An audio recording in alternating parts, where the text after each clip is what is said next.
10, the reproduction of the 1910 Hudson Flyer, sometimes called Albany Flyer, which is the one that Curtis flew from Albany to New York City in 1910, which was, I believe, the second leg of the Scientific American trophy, and was for a prize to go from Albany to New York City or the other way around. He took it as going from Albany to New York City.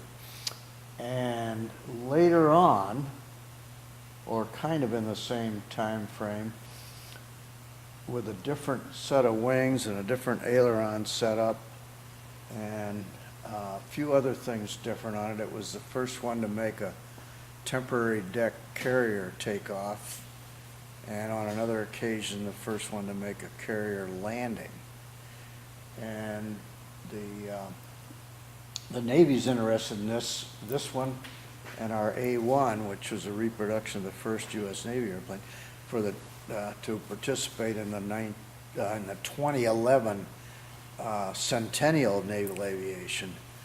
And we're planning on taking the two airplanes to at least Pensacola and San Diego to help us celebrate that event. And we've even gone so far as to think of making a carrier takeoff and landing with the Hudson Flyer. In fact, we're kind of thinking how we'd make an arresting hook for it. And the arresting setup, we have real good photographs of the original one. And they did it with ropes and sandbags. Sandbag at the end of the rope, and there were several ropes. And this arresting hook on the airplane didn't catch the first one, it caught the third or fourth one, and you can see where it's dragged the sandbags in and stopped, and it stopped. And according to the picture, it stopped kind of in the nick of time because there's a blur of one of the sailors trying to get out of the way of it. So they had that figured out pretty good. We would do this on hopefully in San Diego on one of the large carriers, whatever happens to be in town at that time. But that's got a long enough deck, you could probably do touch and go several times on it without using up the deck. But that's in the wind, and we're looking to do that. We expect to test fly it this spring, 2010, and I would guess we're probably in the late May, June time frame to do that. And depending on how well it behaves, we'll see what we can do as far as at least a partial trip down the Hudson this summer to reenact the 1910 flight. And then who knows from there on. But it should fly, according to the literature, it flew pretty well. It's a long coupled airplane. That is, it's long from bow to stern for its width, like a lot of the other airplanes weren't. And it should be a pretty stable flying airplane. Go ahead. Where was this airplane in relation in the evolution of Curtis's different planes? It's real early. The June bug was 1909, 8 or 9, and this is 1910. So there weren't too many airplanes that he built before this one. Darn few. Certainly less than half a dozen. So this is kind of primitive. It's the most primitive one we've worked on as far as and tried to fly. It's the earliest one before was the 1911 A1, the Navy reproduction of the first Navy plane. So this is a year newer than that, or a year previous to that in technology. It's got some kind of neat features. The pitch axis is controlled by the front elevator. We don't have the control rod in it now, but the pitch axis is controlled by the yoke in a kind of a conventional manner, that there's a stick that goes from here up to that top of the elevator. And that's pitch control, and the back elevator is ground adjustable fixed. So that one doesn't enter into the picture, where in the A1 the next year, both of these elevators, the front one, which you could call a canard or a box kite elevator, and the rear one were controlled by the yoke. So this is different from the 1911 airplane from that. The wheel in this one controls the rudder, and that's the same as in the A1. and then the shoulder yoke, which was typical of all the early Curtiss airplanes, and I just dropped a piece over there, and this is locked up, but you lean toward the high side to give you roll control. And the mid-wing ailerons operate one up and one down as you lean into it. And this airplane was built 2 years before the turnbuckle was invented.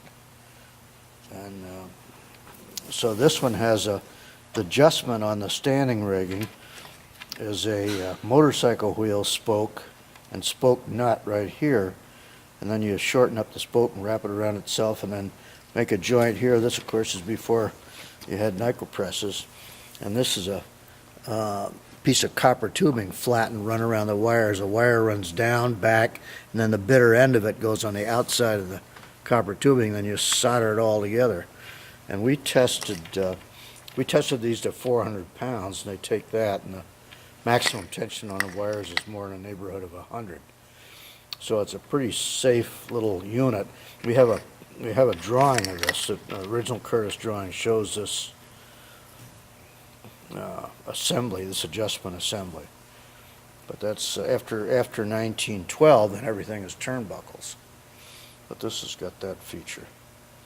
We've tried to stick with the original materials with the exception of the fabric. The modern epoxy glue, all the wood parts are put together with, and the fabric is Consolidated Aircraft Coatings polyfiber, which is a heat shrinkable Dacron that you shrink with a clothes iron. This material is donated by our friends at Consolidated Aircraft Coatings, and it's almost fireproof. It's a lot more fireproof than the old doped cotton or linen systems, and we've departed from the original to do that, and we admit doing that, but it's more of a safety, and actually the cotton material is really not available anymore. It's any good, and this stuff meets modern fabric airplane covering standards, and it's very nice to work with. So we do that. Everything else, the materials, the spruce, Sitka spruce for the struts, the bamboo is the same. In fact, the bamboo is from Bamboo and Rattan Works in Lakewood, New Jersey, and they're the outfit that supplied Curtiss originally in 1910. It's a family company that's 4 generations, and they're neat people to deal with. We went down to select this, and they've got pictures of bamboo airplanes all over their office, so they knew exactly what we wanted. And it's a very strong, lightweight material. The only thing we do to it is we put these bands on it to help prevent it from splitting, but if the bamboo wants to split, it's going to split anyway. But it doesn't lose a lot of strength if it splits. But we're doing that, and that helps. And also, the Bamboo and Rattan Works people recommended we rough the surface up and varnish it as soon as we get it. So we've done that. The material is dirt cheap. It's just hellishly strong, and works good for an airplane. This one, by the time, I mean, this is kind of, you can shake the whole thing now, but by the time we get everything tautened up, there won't be any wiggle to it. It'll be a pretty rigid airplane. It's standing on its own wheels now. It's final. We'll line it, make the wings parallel to ground with a optical level, and that's been done. It's sitting on its 3 wheels there. The design of it was done by a couple of guys that work with us that are computer savvy on the AutoCAD systems, and they've taken the original photographs and the original literature and studied it real carefully and come up with the design. So we think we're going to be pretty accurate as far as what it originally was. There's nobody around to tell us that we're wrong, so we're safe in saying it's very much like the original. I noticed there's no steering on the No, there's wheel no nose cage. wheel steering. It's steered strictly by speed, and on the ground it'll be the rudder, and that'll be the first thing we'll test to see how it behaves as far as going in a straight line or being